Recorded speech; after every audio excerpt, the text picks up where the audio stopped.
첫 문장 하나로 모든 균형이 무너졌다. 정말 그날의 아이는 사라진 걸까?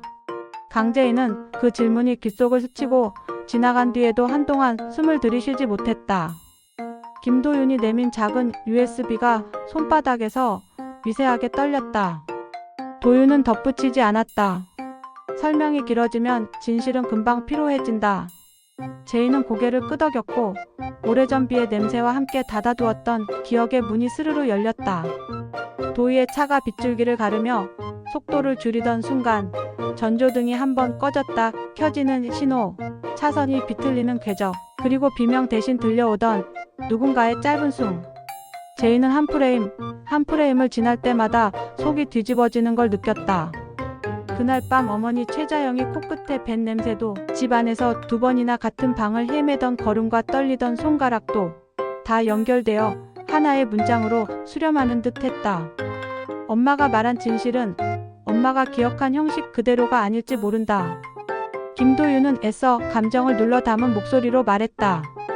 이 영상, 자영 여사님을 올가매지 않습니다. 오히려 벗겨낼 겁니다. 그 말은 제인의 귓속에서 아주 더디게 녹았다. 안도와 분노, 희망과 두려움이 뒤엉킨 감정의 덩어리가 목젖에 걸린 듯 했다. 제인은 USB를 쥔 손을 꽉 움켜쥐었다. 도윤의 손등에 도드라진 힘줄이 오랫동안 참아온 사람의 습관처럼 보였다. 참는 사람 곁엔 대개 부서진 조각들이 흩어져 있다. 제인은 그 조각들을 주워 담아 다시 집을 지을 생각을 했다. 여왕의 집을 왕관이 아니라 어깨를 내려놓을 수 있는 집으로. 강세리는 요즘 거울을 자주 본다. 거울은 늘 정직하지만 정직함이 친절하리란 보장은 없다. 세리는 자신의 눈동자에 작은 균열이 생긴 걸 보고 균열이 더 커지기 전에 메우려 들었다. 메우는 방식은 늘 같았다. 말끔함, 치밀함, 계산, 그리고 웃음. 그러나 태오리가 서울에 들어온 날 그 웃음의 모서리가 미세하게 삐끗했다. 캐서린이라는 위장과 미술품 투자 라인이 만들어낸 복잡한 길 위에서 세리는 오래 서 있었다. 태오가 건넨 봉투 안에 친자 서류가 손끝에 닿는 순간 세리는 속으로 꾹 눌러둔 오래된 파도가 일렁이는 걸 느꼈다. 황지호가 잘 자고 있는 방을 떠올리자 파도는 서늘하게 식었다. 한 아이의 꿈 앞에서 어른의 거짓은 부피를 달리한다. 그러나 세리는 여전히 계산을 선택했다. 계산은 익숙했고 익숙함은 위기를 늦춘다. 단지 완전히 없애지는 못한다. 환기차는 언제나처럼 정확한 넥타이 매듭으로 하루를 열었다. 정렬된 매듭과 정렬된 문장, 정렬된 미소와 정렬된 공약. 그는 늘 질서의 언어로 세상을 설득했다. 대리사위라는 이름표를 달았을 때부터 그는 가족의 언어를 입 밖으로 꺼낼 수 있는 유능한 번역가였다. 그러나 번역엔 늘 누락이 생기기 마련이다. 누락은 때로 의도다. 태오리, 블랙박스, 내부거래, 가짜 서명, 윤비서. 책상 위 단어들이 하나의 문장으로 묶이기 전 기차는 언제나 문장을 미리 바꾸었다. 문장을 바꾸는 법을 아는 사람은 사람들이 어디에서 박수를 칠지 예측할 줄 안다. 다만 이번에는 관객이 달랐다. 강재인은 박수의 타이밍을 바꾸는 사람이었다. 강승우는 며칠째 잠을 제대로 자지 못했다. 그는 평생 눈치 빠른 막내라는 이름으로 집안의 공기를 부드럽게 만드는 역할을 도맡았다. 칭찬받는 농담과 혼나지 않는 침묵 사이에서 균형을 잡는 데 능숙했다. 그런데 엄마 최자영이 치매라는 이름의 게임을 시작한 순간 승우는 규칙을 잃었다. 이 게임은 경기장도 심판도 점수판도 없다. 승우는 처음으로 자책 대신 무언가를 선택해야 했다. 내가 해서 그런 거야. 그 말을 내뱉던 날의 승우는 비로소 한 명의 어른이 되기 시작했다. 제이는 승우의 어깨를 잡고 낮게 말했다. 내 몫은 자책이 아니야. 내 몫은 엄마 손을 잡고 우리 모두가 가야 할 길을 조용히 밝혀주는 것. 승우는 그 말의 의미를 단번에 이해하지 못했지만 이해와 사랑이 같은 속도로 자라지 않는다는 사실을 배웠다. 이해는 자료로 완성되지만 사랑은 선택으로 완성된다. 그는 선택의 자리로 천천히 걸어갔다. 최자영은 작은 머리핀을 매만졌다. 남편 규철이 사준 오래된 핀이었다. 핀의 차가운 감촉을 손끝으로 확인하며 자영은 창밖에 빛을 더듬었다. 기억은 빠져나가고 죄책감은 남았다. 경찰서에서 내가 죽였어요 라고 말하던 날의 공기와 시선이 아직도 피부에 붙어 있었다. 자영은 자신이 말한 문장이 진실인지 죄책감이 만든 환영인지 분간할 힘을 잃어가고 있었다. 그녀는 가끔 물었다. 비가 오니? 제이는 그 질문에 이제야 제대로 대답할 수 있을 것 같았다. 엄마, 오늘은 맑아요. 비는 여기 말고 거짓말이 내리는 데서 오고 있어요. 블랙박스 분석 결과가 공식 서류로 편입되는 과정은 느리고 신중했다. 짧게 켜졌다 꺼지는 전조등의 패턴, 속도 곡선의 이상, 차선 카메라의 왜곡, 그리고 들숨과 날숨 사이에서 새어 나온 무음의 공백. 김도윤은 수술실에서 배운 집중으로 하나하나를 해석했다. 외과 의사는 흔들리는 칼을 싫어한다. 분노는 칼을 흔들리게 한다. 그래서 도윤은 참고 제이는 견뎠다. 둘이 나누는 대화는 드물고 짧았지만 짧음 속엔 긴 약속이 숨어 있었다. 우리는 급하게 달리지 말자. 진실은 속도를 싫어하진 않지만 조급함을 싫어하니까. 강미라는 문서의 속도를 높이는 법을 아는 사람이었다. 이사회 소집 요구서, 공시의무 위반 정황, 아트 투자, 라인의 허위 이름 사용 내역, 회계상 공백의 반복 패턴. 도민주는 한때 상무였던 손으로 첫 페이지의 오염을 닦아냈다. 첫 페이지는 늘 가장 더럽다. 그러나 마지막 페이지는 깔끔해야 한다. 두 사람은 밤새 서로의 속도를 맞췄다. 미라는 가설을 세우고 민주는 빈칸을 채웠다. 그리고 새벽녘, 미라는 서류 묶음 사이에서 윤비서의 서명을 발견했다. 그림자에게도 서명이 있다. 그림자는 빛이 있어야 생긴다. 미라는 빛을 준비했다. 공개 청문회에서 강재인은 길게 말하지 않았다. 저는 강재인입니다. 오늘 어머니 최자영의 이름을 본래 자리에 돌려놓기 위해 나왔습니다. 슬라이드는 냉정하게 진행됐다. 도의사고 블랙박스 분석 요약, 위장 신분 사용 정황, YL그룹 내부 자금의 출처와 사용처가 만들어내는 이상한 곡선, 그리고 자영의 인지기능 저하 기록과 자백의 신빙성 사이의 간극. 변호인의 반박은 자백의 무게를 중심으로 설계되어 있었다. 그러나 그 무게는 의학적 기록의 선명한 선에 기대어 조금씩 가벼워졌다. 그때 방청석에서 강승우가 천천히 일어섰다. 제가 증언하겠습니다. 그날 밤 엄마는 집 안에서 길을 2번 잃었습니다. 같은 방을 찾지 못해 같은 문을 3번 열었습니다. 공기가 순간적으로 멈추었다. 자백의 무게는 흔들렸고 대신 진실이 한 걸음 앞으로 나왔다. 그날 저녁 황기찬은 기자회견을 열었다. 저는 법 앞에 서겠습니다. 확정형 문장은 안도와 의심을 동시에 부른다. 질문이 이어졌다. 회장님, 캐서린의 정체를 언제 알았습니까? 동공의 미세한 흔들림이 카메라에 잡혔다. 깔끔한 미소가 한치 무너지는데 충분한 순간이었다. 뒤쪽에서 황기만이 앞으로 걸어 나왔다.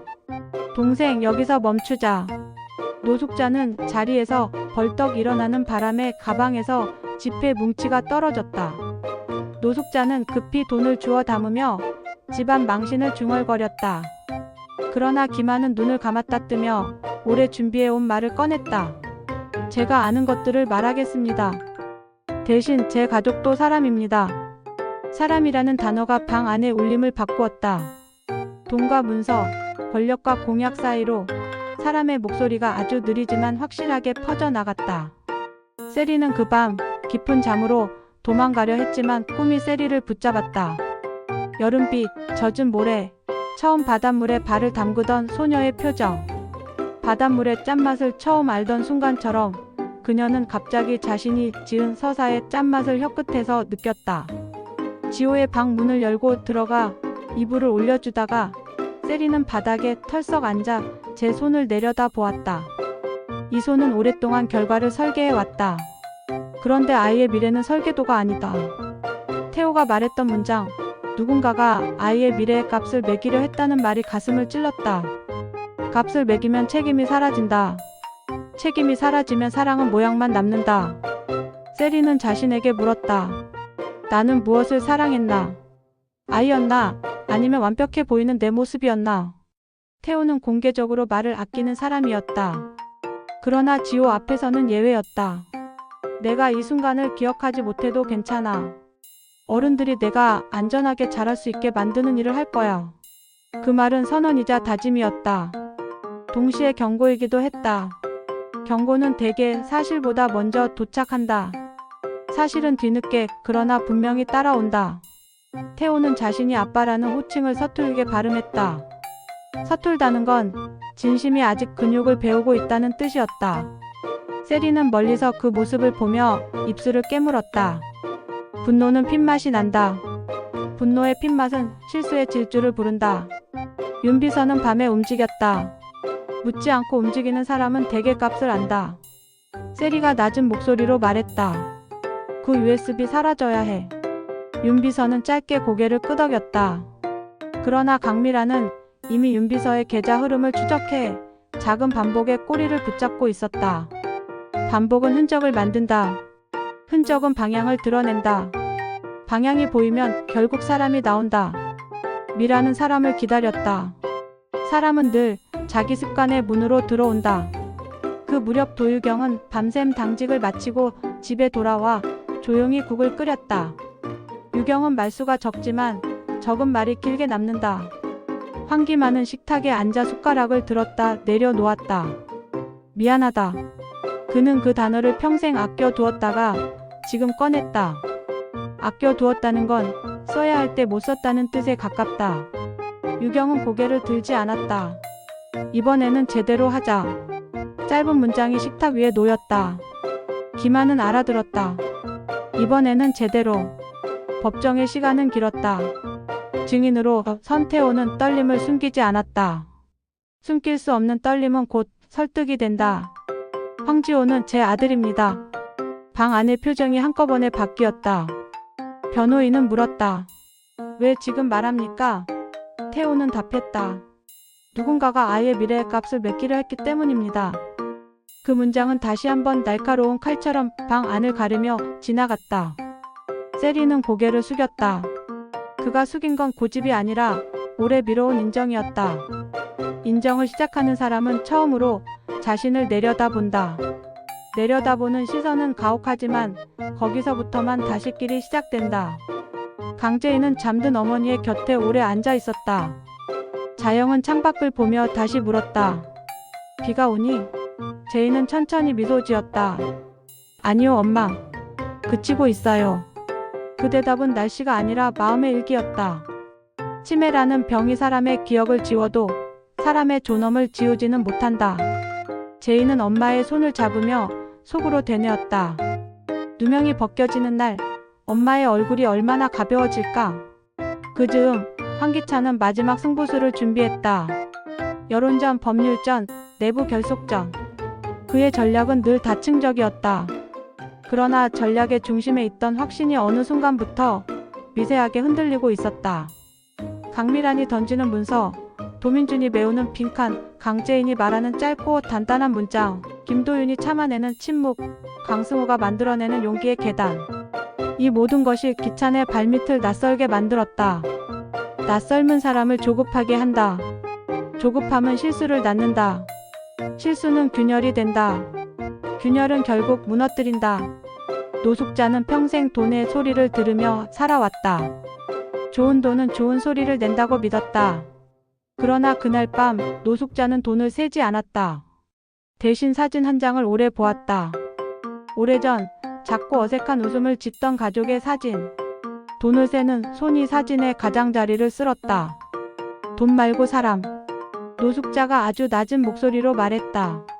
황기만은 그 말을 듣고 다시 한번 천천히 고개를 끄덕였다. 고개를 끄덕이는 데에도 용기가 필요하다는 사실을 그는 늦게 배웠다. 다음날 아침 강재인은 현관 앞에서 작은 봉투를 발견했다. 봉투 겉면에는 글자 하나가 적혀 있었다. 집. 봉투 안의 사진에는 규철과 자영, 어린 제인과 아기 승우가 어색하게 모여 있었다. 네 사람 사이로 햇빛이 비스듬히 흘렀다. 제인은 사진을 식탁 위에 올려두고 스스로에게 속삭였다. 여왕이 왕관을 내려놓고 엄마가 미소를 되찾고 아이가 뛰어다니고 내가 어깨를 내릴 수 있는 곳, 그곳을 다시 만들자. 그녀는 이미 알고 있었다. 집을 짓는 일은 사실 사람을 다시 세우는 일이라는 것을. 그리고 그 순간 김도윤의 전화가 울렸다. 검사 측에서 연락이 왔다. 도의 사건 당일 인근 차선에서 순서대로 주행하던 다른 차량의 보조 카메라 원본이 확보되었다는 소식. 화면에는 그날의 비, 그날의 불빛, 그날의 신호가 다시 담겨 있었다. 전조등의 깜빡임에 겹쳐진 낮은 남성의 음성 파편, 인터폰에 울리던 누군가의 짧은 숨, 그리고 그 숨 사이사이로 끼어든 서투른 욕설 하나. 멈추지 마. 제인과 도윤은 동시에 숨을 들이마셨다. 멈추지 않는 것은 차만이 아니었다. 진실도 멈추지 않는다. 강세리는 홀로 앉아 한참 동안 손바닥을 바라보았다. 그 손으로 얼마나 많은 일을 설계했고 얼마나 많은 말들을 감추었는지 송금이 갑자기 낯설게 느껴졌다. 침묵의 끝에서 세리는 태호에게 메시지를 보냈다. 지호 이야기를 하자. 아이에게 필요한 말부터. 짧은 문장으로 시작하는 대화가 때로는 모든 걸 바꿔놓는다. 태호는 짧게 답했다. 좋아. 아이의 시간부터. 두 사람 사이의 전쟁은 여전히 끝나지 않았지만 최소한 전장의 규칙은 달라졌다. 아이의 시간을 먼저 두는 규칙. 그 규칙은 어른들의 서두름을 늦추고 거짓말에 발을 잡는다. 황기찬은 마지막까지 표정을 무너뜨리지 않으려 애썼다. 그러나 사람은 자신이 가장 자주 가던 곳에서 드러난다. 기찬이 가장 자주 가던 곳은 완벽으로 가는 엘리베이터였다. 단 한 번 그 엘리베이터가 멈추는 날이 온다. 버튼을 다 눌러도 문이 열리지 않을 때가 있다. 그날 기찬은 처음으로 계단을 바라보았다. 계단은 느리지만 내려오면 사람들과 마주친다. 사람은 거울보다 더 정직한 감각을 준다. 그는 처음으로 사람들의 눈을 오래 바라봤다. 그 눈들은 숫자도 공약도 언론도 아니었다. 그 눈들 속에는 상처가 있었다. 상처를 견디는 사람들의 눈빛이었다. 밤이 깊어지자 최자영은 창가에 앉아 아주 오래 숨을 골랐다. 비가 오니? 이번에는 아무도 대답하지 않았다. 자영이 스스로 대답했다. 이제 그쳐가네. 그 말은 예언이 아니라 다짐이었다. 다짐은 예언보다 강하다. 다짐은 손을 잡고 길을 건넌다. 제이는 엄마의 어깨에 담요를 덮으며 한 번 더 속으로 되뇌었다. 집으로 돌아가는 길은 멀지만 길은 있다. 마지막 문은 늘 조용히 열린다. 검사 측의 보조 카메라가 밝혀낸 새로운 신호. 윤비서의 거래 기록이 가리킬 윗선. 강미란의 이사회 소집 안에 붙을 마지막 서명. 도민준의 결제 라인에서 튀어나올 작은 오탈자. 도유경의 식탁 위에서 식어가는 국. 황기만의 늦은 사과. 노숙자의 손끝에서 멈춘 계산. 강승우가 새벽마다 적어 내려가는 엄마와의 루틴. 태호가 연습하는 아들이라는 호칭. 강세리가 받아들여야 할 인정의 문장. 그리고 강재인이 끝내놓지 않을 짧고 단단한 약속.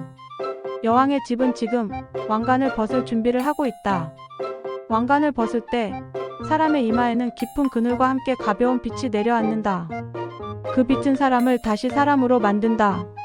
그 순간 누구나 처음으로 집의 정의를 알게 된다. 집은 권력의 방이 아니라 진실이 쉬어가는 자리라는 것을. 그리고 이 모든 이야기의 처음에 있었던 질문이 마지막으로 다시 떠오른다. 정말 그날의 아이는 사라진 걸까? 이제 그 질문은 과거를 묻지 않는다.